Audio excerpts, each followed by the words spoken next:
Good morning students. Last videos में हमने देख लिया था method of preparation of hello alkane. आज के वीडियो में हम लोग देखेंगे जो हेलो अल्केन्स होता है उसका फिजिकल प्रॉपर्टीज़ कैसा है। तो फिजिकल प्रॉपर्टीज़ में हम जनरली देखते हैं उसका फिजिकल स्टेट सॉलिड है या लिक्विड है या गैस है, उसका ऑर्डर यानी स्मेल कैसा है, स्मेल अच्छा है या फिर ख़राब है, ये सारा चीज़। लेकिन जो मेन फिजिकल स्टेट हमको यहाँ पर पढ़ना है उसका सॉलिबिलिटी, दूसरा उसका बॉइलिंग पॉइंट और उसका डाइपोल मोमेंट। ठीक है, तो ये तीन चीज़ों पर आज हम लोग फोकस करेंगे, solubility, boiling point and dipole moment of hello alkane. First समझेंगे तो सबसे पहला टर्म इसमें जानिए, ये है इसका solubility of hello alkane. Solubility of hello alkane, ठीक है, सॉल्युबिलिटी ऑफ हेलो अल्केन। तो सॉल्युबिलिटी जब हम चेक करते हैं तो हम सबसे पहले देखते हैं वाटर में कि कंपाउंड वाटर में सॉल्युबल है या नहीं। यूनिवर्सल सॉल्वेंट है वाटर, तो कोई भी कंपाउंड होता है हम सबसे पहले चेक करते हैं कि वो कंपाउंड वाटर में सॉल्युबल है या नहीं। ठीक है, अब यहाँ पे आप समझिए केमिकल बॉन्डिंग सब में आपने पढ़ा होगा, लाइक डिसॉल्व लाइक, जो जैसा होता है वो वैसे ही सॉल्वेंट में डिसॉल्व करता है। आप जान रहे हैं कि अगर हम वाटर की बात कर रहे हैं तो वाटर का नेचर कैसा होता है, सबको को पता है वाटर का नेचर कैसा, पोलर। अगर हम अल्काइल हैलाइड इन जनरल देख रहे हैं तो X पर हो गया नेगेटिव चार्ज और R पर हो गया पॉजिटिव चार्ज, यानी ये कंपाउंड भी आपका क्या होना चाहिए, पोलर होना चाहिए। ठीक है, बहुत ज़्यादा पोलर तो नहीं, स्लाइटली पोलर होना चाहिए। ठीक है, पोलर। अब अगर दोनों पोलर है तो सिर्फ इतना बताइए कि अगर हम लाइक डिसॉल्व लाइक पर बात कर रहे हैं, लाइक डिसॉल्व लाइक प्रॉपर्टी जो हम लोग पढ़े हैं उसके अनुसार अल्काइल हैलाइड को वाटर में सॉल्युबल होना चाहिए या नहीं, तो उसके अनुसार वाटर में सॉल्युबल होना चाहिए, लेकिन फिर भी अल्काइल हैलाइड वाटर में सॉल्युबल नहीं होता है। इसका रीज़न ये है कि कोई कंपाउंड अगर वाटर के साथ हाइड्रोजन बॉन्ड बनाया तो वाटर में सॉल्युबल होगा, हाइड्रोजन बॉन्ड नहीं बना पाया तो वाटर में सॉल्युबल नहीं होगा।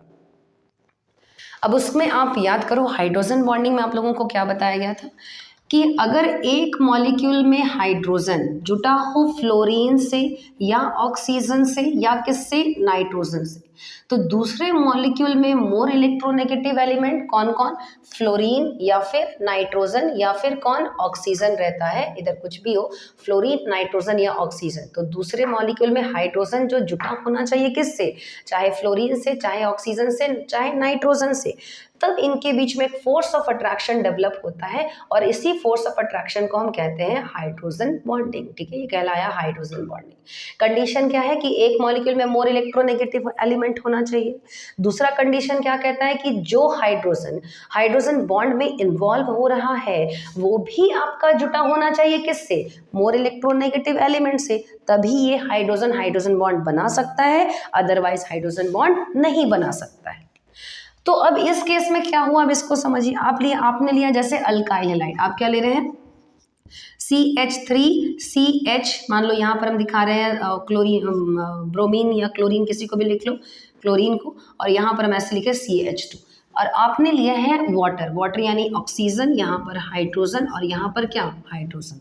एक मॉलिक्यूल है अल्काइल हैलाइड और दूसरा मॉलिक्यूल है वाटर में एक तरफ देखो मोर इलेक्ट्रोनेगेटिव एलिमेंट है, इधर में भी आपका हाइड्रोजन है। अब खुद सोच के देखो इस कंडीशन के अनुसार कि क्या इनके बीच में हाइड्रोजन बॉन्ड बन सकता है, इनके बीच में हाइड्रोजन बॉन्ड बनने की संभावना है, देख के तो लग रहा है कि हाँ बन जाना चाहिए, लेकिन कंडीशन क्या था कि एक मॉलिक्यूल का मोर इलेक्ट्रोनेगेटिव तो दूसरे मॉलिक्यूल का हाइड्रोजन जो जुटा होना चाहिए, चाहे फ्लोरीन से, चाहे क्लोरीन से, नॉट क्लोरीन, चाहे फ्लोरीन से, चाहे नाइट्रोजन से, चाहे किससे, ऑक्सीजन से, तभी इनके बीच में क्या बनेगा, हाइड्रोजन बॉन्ड। अब ये जो हाइड्रोजन है वो किससे जुटा हुआ है, कार्बन से, यानी इनके बीच में हाइड्रोजन बॉन्ड का फॉर्मेशन नहीं हो सकता।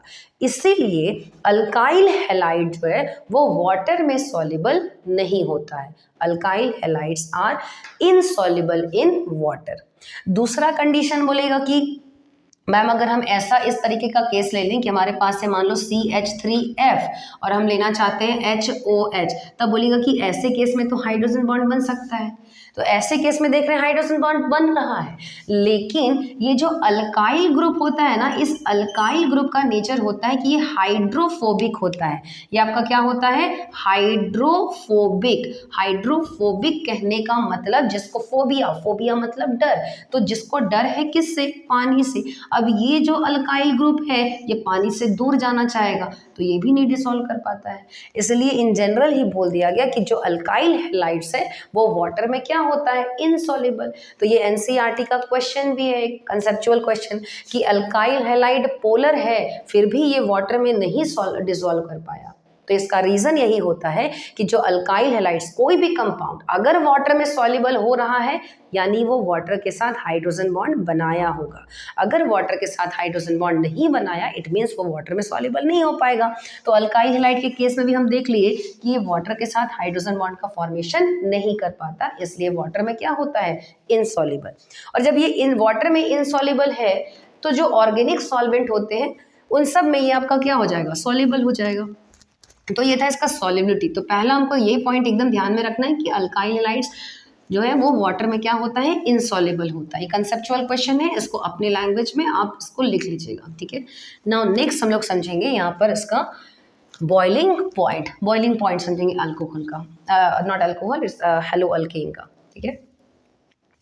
Boiling point of hello alkane. Second property, second physical property is boiling point, ठीक है। Boiling point of hello alkane. अब यहाँ पे समझिए, आप ये समझ गए कि आप अगर अल्काइल हैलाइड ले रहे हैं तो एक अल्काइल हैलाइड मॉलिक्यूल दूसरे अल्काइल हैलाइड से जब जुटा होगा तब इनके बीच में जो फोर्स ऑफ अट्रैक्शन होता है, ये फोर्स ऑफ अट्रैक्शन होता है आपका van der Waals force of attraction. Van der Waals force of attraction, ठीक है। अब जब हम किसी भी मॉलिक्यूल्स को अगर बॉईल करते हैं, किसी भी कंपाउंड को हम बॉईल कर रहे हैं तो उसके जितने मॉलिक्यूल्स आपस में जुटे होते हैं, जिस भी फोर्स ऑफ अट्रैक्शन से वो जुटा होता है, जब आप इसको क्या करिएगा? बॉईल करिएगा, तो इनके बीच का जो ये जो फोर्स ऑफ अट्रैक्शन है ये टूटता है। ये फोर्स ऑफ अट्रैक्शन क्या होगा? टूटेगा। तो अगर हम बोले कि जब हम इसको हीट दे रहे हैं, इसको हम बॉईल करना चाह रहे हैं, तो अगर फोर्स ऑफ अट्रैक्शन, बॉईल करना डिपेंड कर रहा है कि इन मॉलिक्यूल्स के बीच में फोर्स ऑफ अट्रैक्शन कितना है। अगर फोर्स ऑफ अट्रैक्शन ज़्यादा हुआ तो तोड़ने के लिए हमको एनर्जी ज़्यादा देना पड़ेगा, यानी उसका बॉइलिंग पॉइंट क्या हो जाएगा? हाई हो जाएगा। अब इस केस में यहाँ पर आपने देखा कि हम बोल रहे हैं कि इन ये दोनों मॉलिक्यूल्स, मतलब जो भी मॉलिक्यूल्स होता है हेलो अल्केन का, वो आपस में जुटा है through which force of attraction? तो वंडर वाल फोर्स ऑफ अट्रैक्शन। अब वंडर वाल फोर्स ऑफ अट्रैक्शन जितना ज़्यादा होगा उसका बॉइलिंग पॉइंट उतना क्या होगा? ज़्यादा। यानी एक रिलेशन हमको समझ में आया कि boiling point of haloalkane is directly proportional to van der वाल फोर्स ऑफ अट्रैक्शन। वंडर वाल फोर्स ऑफ अट्रैक्शन जितना ज़्यादा उसका बॉइलिंग पॉइंट भी उतना ज़्यादा। तो हम कैसे जानेंगे कि वंडर वाल फोर्स ऑफ अट्रैक्शन ज़्यादा हो रहा है? तो वंडर वाल फोर्स ऑफ अट्रैक्शन आपका डिपेंड करता है दो चीज़ पर, ठीक है। जो वंडर वाल फोर्स ऑफ अट्रैक्शन आप लोग पढ़ रहे थे, van der Waals force of attraction, ये डिपेंड करता है दो चीज़ पर, डायरेक्टली डिपेंड करा दिखा रहा है, ठीक है। ये डायरेक्टली डिपेंड्स अपॉन, एक तो हो गया साइज या molecular size of the molecule. उस मॉलिक्यूल का साइज जितना अधिक होगा, डायरेक्टली प्रोपोर्शनल है, उस मॉलिक्यूल का साइज जितना अधिक होगा वंडर वाल फोर्स ऑफ अट्रैक्शन उतना ज़्यादा। और अगर वंडर वाल फोर्स ऑफ अट्रैक्शन ज़्यादा हो गया तो उसका बॉइलिंग पॉइंट भी क्या होगा? ज़्यादा होगा। जो दूसरा होता है दैट इज वो है सरफेस एरिया। क्या हो जाएगा? Surface area of the molecule. Surface area of the molecule. Wonder वाल फोर्स ऑफ अट्रैक्शन दो चीजों पर डिपेंड करता है, size of the molecule and surface area of the molecule. कैसे डिपेंड कर रहा है? तो डायरेक्टली प्रोपोर्शनल बोल रहे हैं कि अगर साइज या सरफेस एरिया अधिक है तो वंडर वाल फोर्स ऑफ अट्रैक्शन भी अधिक होगा। वंडर वाल फोर्स ऑफ अट्रैक्शन अगर अधिक हो गया तो बॉइलिंग पॉइंट क्या हो जाएगा? बॉइलिंग पॉइंट भी अधिक होगा, ठीक है। तो ये फैक्टर है, यानी कि अब हम लोगों को डिफरेंट अल्काइल हैलाइड्स देखना है और उसमें दोनों सारे कंडीशन को समझना है कि मॉलिक्यूलर साइज अधिक हो रहा है, सरफेस एरिया, जो भी फैक्टर्स हैं आप देखना चाहते हैं। तो सिंपल हम लोग ये टर्म्स को एकदम याद रखेंगे कि बॉइलिंग पॉइंट डिपेंड करता है वंडर वाल फोर्स ऑफ अट्रैक्शन पर। बॉइलिंग पॉइंट डिपेंड्स अपॉन किस पर? तो वंडरवाल फोर्स ऑफ अट्रैक्शन पर। अब ये van der Waals force of attraction is directly depends upon किस पर था, याद है ना बच्चा लोग? ये था आपका size of the molecule, size of the molecule, and दूसरा फैक्टर है surface area, surface area of the molecule, surface area of the molecule, ठीक है, ऑफ द मॉलिक्यूल, ठीक है। चलो समझो, तो इतना फैक्टर तो हम समझ गए। अब अगर हम एग्जांपल दें आपको, मान लीजिए कि आपके पास है CH3Cl, फिर आपको दिया CH3Br, फिर आपके पास CH3I, और एक हमने ले लिया, suppose this one is CH3F, CH3F। तो बताइए इन चारों में से बॉइलिंग पॉइंट किसका ज़्यादा होगा? इन सभी केस में देख रहे हैं कि अल्काइल तो सेम है, अल्काइल सेम है, लेकिन हैलोजन, फ्लोरीन से बड़ा कौन? क्लोरीन, क्लोरीन से बड़ा कौन? ब्रोमीन, और ब्रोमीन से बड़ा कौन? आयोडीन। तो इस केस में इस कंपाउंड का, मिथाइल आयोडाइड का मॉलिक्यूलर साइज बाकी के कंपैरिजन में ज़्यादा है, इसलिए हम कहेंगे कि इधर से इधर जाने पर, फ्लोराइड के केस से आयोडाइड के केस में जाने पर वंडरवाल फोर्स ऑफ अट्रैक्शन, चूंकि size of the molecule increase कर रहा है तो van der Waals force of attraction increase करेगा, इसलिए कंसिक्वेंटली बॉइलिंग पॉइंट भी इंक्रीज करेगा।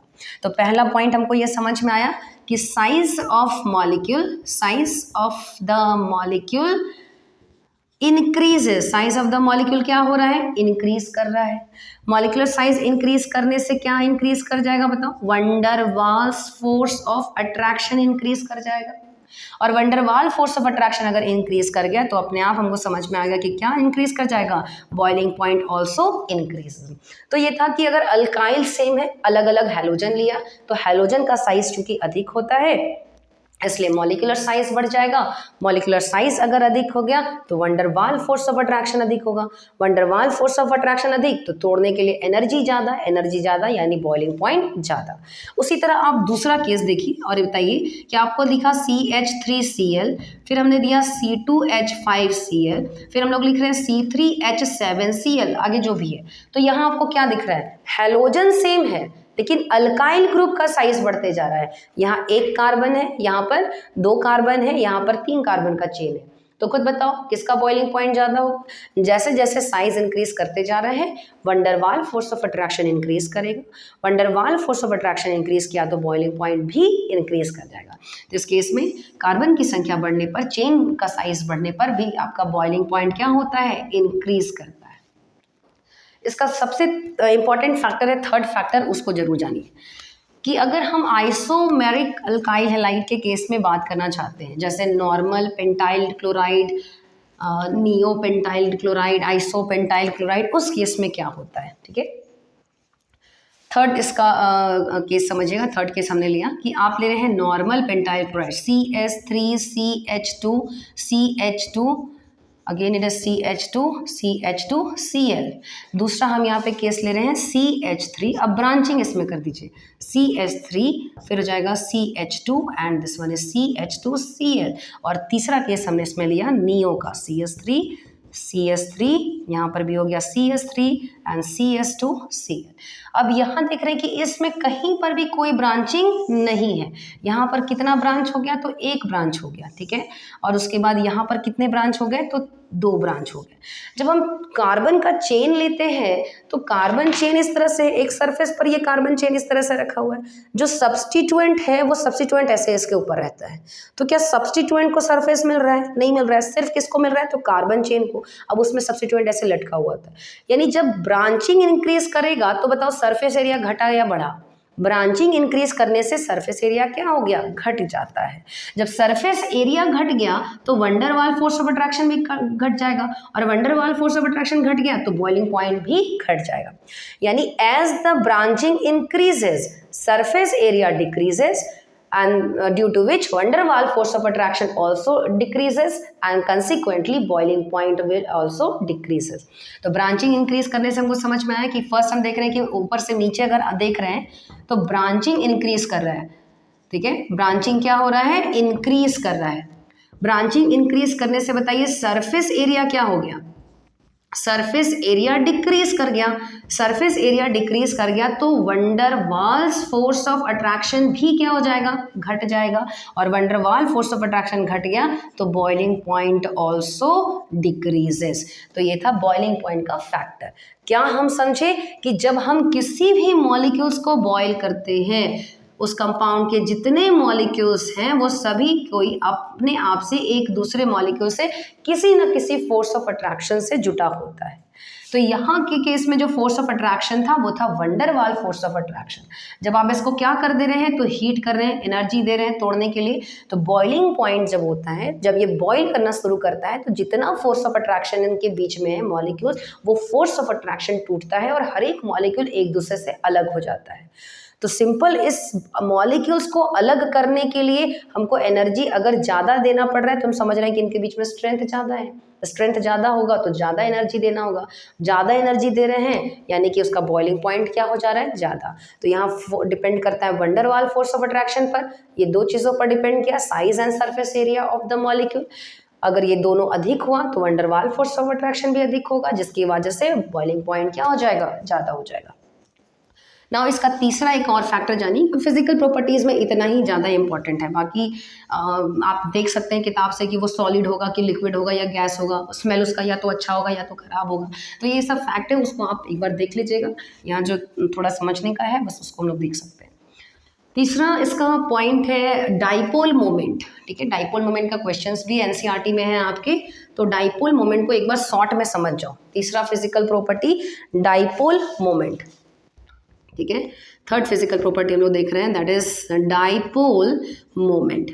डाइपोल मोमेंट को हम लोग रिप्रेजेंट करते हैं म्यू से, और एक एरो होता है जिसके टेल पर कट मार्क होता है, तो ये डाइपोल मोमेंट को रिप्रेजेंट करता है उस बॉन्ड में। सबसे पहले तो आप ये जानो बच्चा कि म्यू बराबर होता क्या है, तो म्यू बराबर होता है charge into distance, Q into D. ठीक है, ये हम लोग डाइपोल मोमेंट ऐसे जानते हैं, इसका अभी हमको कोई काम नहीं है। डायरेक्शन को थोड़ा सा समझिए, डायरेक्शन ऑफ डाइपोल मोमेंट, क्योंकि ये हमको बहुत हेल्प करेगा। Direction of dipole moment, direction of dipole moment. तो डाइपोल मोमेंट का डायरेक्शन को अगर हम समझाएं तो हम सिर्फ एक लाइन में इसको बोल सकते हैं, that is towards electron dipole moment. ठीक है, डाइपोल मोमेंट का डायरेक्शन होता है दैट इज टुवर्ड्स इलेक्ट्रॉन। किसकी तरफ जा रहा है, तो इलेक्ट्रॉन की तरफ जा रहा है। अब कैसे कैसे हम इसको अलग अलग तरीके से समझ सकते हैं, यानी कि अगर मान लो आपके पास एक पॉजिटिव चार्ज है और एक तरफ उसी बॉन्ड में आपके पास कैसा चार्ज है, नेगेटिव चार्ज है, तो बताइए उसको इलेक्ट्रॉन किधर मिलेगा, पॉजिटिव की तरफ कि नेगेटिव की तरफ। पॉजिटिव से नेगेटिव, नेगेटिव की तरफ इलेक्ट्रॉन मिल रहा है, क्योंकि हमने टर्म्स क्या लिखा है यहाँ पे, टुवर्ड्स इलेक्ट्रॉन। जब टुवर्ड्स इलेक्ट्रॉन लिख रहे हैं तो यानी पॉजिटिव चार्ज से नेगेटिव चार्ज की ओर डायरेक्शन होगा। अगर हम कह रहे हैं लेस इलेक्ट्रोनेगेटिव एटम है और एक तरफ है मोर इलेक्ट्रोनेगेटिव एटम, तो लेस इलेक्ट्रोनेगेटिव से मोर इलेक्ट्रोनेगेटिव की तरफ इलेक्ट्रॉन्स ज़्यादा होगा, तो डाइपोल मोमेंट भी लेस इलेक्ट्रोनेगेटिव से किधर जाएगा, मोर इलेक्ट्रोनेगेटिव पर। और एक अगर मान लो कि एटम है और उस एटम पर आपका क्या दिख रहा है, लोन पेयर, तो लोन पेयर ऐसे क्लाउड के रूप में, यानी एटम से किसकी ओर जाएगा, तो लोन पेयर की तरफ। तो इतना टर्म अगर हम समझ गए तो हम बाकी टर्म्स में भी उसको अप्लाई कर सकते हैं। टुवर्ड्स इलेक्ट्रॉन यानी इलेक्ट्रॉन्स की तरफ जाता है कौन, डाइपोल मोमेंट का डायरेक्शन। पॉजिटिव से नेगेटिव चार्ज, लेस इलेक्ट्रोनेगेटिव से मोर इलेक्ट्रोनेगेटिव, और या फिर एटम से हम कह सकते हैं अगर उस पर लोन पेयर है तो एटम से किसकी ओर जाएगा, लोन पेयर की ओर जाएगा। तो ये डाइपोल मोमेंट का डायरेक्शन होगा। अब इस डाइपोल मोमेंट को हम यहाँ पर कैसे अप्लाई कर सकते हैं, थोड़ा सा और टर्म्स को समझते हैं। जो डाइपोल मोमेंट होता है वो डिपेंड करता है बॉन्ड के पोलैरिटी पर। इस फैक्ट को थोड़ा सा जान के रखेंगे, ठीक है, कि dipole moment of a bond, किसी बॉन्ड के डाइपोल मोमेंट के बारे में अगर हम बात कर रहे हैं तो dipole moment of a bond is directly proportional to polarity of the bond. किस पर डिपेंड करता है, polarity of the bond. Polarity of the bond यानी कि किसी भी बॉन्ड का अगर पोलैरिटी ज़्यादा है, तो ऑब्वियसली उसका डाइपोल मोमेंट भी क्या होगा, ज़्यादा होगा। किसी बॉन्ड का अगर पोलैरिटी कम है तो ऑब्वियसली उसका डाइपोल मोमेंट भी क्या होगा, कम है। अब बात ये है कि पोलैरिटी ऑफ द बॉन्ड किस पर डिपेंड करता है, तो ये भी फैक्ट आपको जानना पड़ेगा कि जो पोलैरिटी होता है बॉन्ड का, polarity of the bond is depends upon electronegativity difference पर। जितना ज़्यादा उस बॉन्डेड एटम का इलेक्ट्रोनेगेटिविटी डिफरेंस होगा उस बॉन्ड में पोलैरिटी उतना ज़्यादा, और उस बॉन्ड में जितना ज़्यादा पोलैरिटी हो गया तो कंसिक्वेंटली उसका डाइपोल मोमेंट भी क्या होगा, ज़्यादा होगा। जैसे कि अगर मान लीजिए हमने एक लिया कार्बन और दूसरा हम ले रहे हैं क्लोरीन, और एक ले रहे हैं कार्बन और एक ले रहे हैं आयोडीन। अब बताओ क्लोरीन और आयोडीन में ज़्यादा इलेक्ट्रोनेगेटिव कौन है, तो क्लोरीन है। यानी इस बॉन्ड का electronegativity difference delta E N ज़्यादा होगा, इस बॉन्ड का इलेक्ट्रोनेगेटिविटी डिफरेंस क्या होगा, कम होगा। जब इलेक्ट्रोनेगेटिविटी डिफरेंस कम हुआ तो this bond is more polar, ये बॉन्ड कैसा होगा, मोर पोलर। और ये कार्बन आयोडीन बॉन्ड कैसा होगा, लेस पोलर। तो आप ये बताओ कि हमने ये देखा डाइपोल मोमेंट किसी भी बॉन्ड का डिपेंड करता है बॉन्ड के पोलैरिटी पर। पोलैरिटी डिपेंड किया किस पर, तो इलेक्ट्रोनेगेटिविटी डिफरेंस पर। इलेक्ट्रोनेगेटिविटी डिफरेंस ज़्यादा हुआ तो बॉन्ड का पोलैरिटी ज़्यादा, बॉन्ड अगर ज़्यादा पोलर तो डाइपोल मोमेंट भी क्या होगा, ज़्यादा होगा। तो इस हिसाब से कार्बन क्लोरीन बॉन्ड और कार्बन आयोडीन बॉन्ड का डाइपोल मोमेंट किसका ज़्यादा होगा, तो कार्बन क्लोरीन बॉन्ड का होगा। किस बॉन्ड का, कार्बन क्लोरीन बॉन्ड का। तो यहाँ पे थोड़ा सा एक सीरीज समझ लीजिएगा, ये तो एकदम फैक्ट है, इसको याद करके रखोगे, बहुत जगह आपको हेल्प आएगा करेगा ये। अगर मान लो हमने आपको दे दिया कि आपके पास है कार्बन फ्लोरीन, फिर है आपके पास carbon chlorine, carbon bromine and carbon iodine, carbon fluorine, carbon chlorine, carbon bromine, carbon iodine bond, और बोले कि बताओ इसका डाइपोल मोमेंट किसका सबसे ज़्यादा होगा। तो हम तो ये चीज़ समझ गए हैं, उसके बेसिस पर एकदम हमने आराम से कह दिया कि इसमें fluorine is more electronegative than chlorine, और ये ज़्यादा क्लोरीन ज़्यादा होता है ब्रोमीन से, ब्रोमीन ज़्यादा होता है आयोडीन से। तो एकदम हम आँख बंद करके कह दे तुरंत कि नहीं भैया इसका डाइपोल मोमेंट सबसे अधिक, उससे कम कार्बन क्लोरीन का, उससे कम कार्बन ब्रोमीन का, और उस सबसे कम किसका, कार्बन आयोडीन का। बट अब एकदम बट बोल दिए यानी एक्सेप्शनल।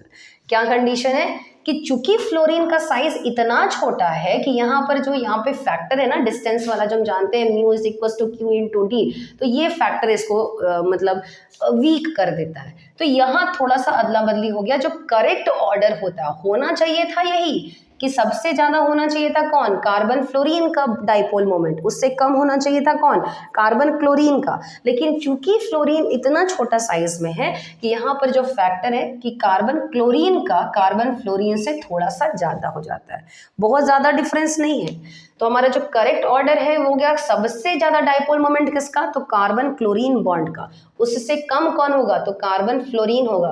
फिर इधर कोई दिक्कत नहीं, फिर उसके बाद होगा कार्बन ब्रोमीन एंड फिर आपका क्या होगा, कार्बन आयोडीन। तो ये भी आपका ऑर्डर पूछता है, डाइपोल मोमेंट ऑर्डर पूछता है इस बॉन्ड का। तो यहाँ थोड़ा सा ध्यान दीजिएगा बच्चा लोग कि सबसे ज्यादा किसका होता है, कार्बन क्लोरीन का। बहुत डिफरेंस नहीं है, अगर ये 1.86 है तो ये 1.85 ही होगा, इससे ज्यादा का डिफरेंस नहीं मिलेगा देखने को, ठीक है।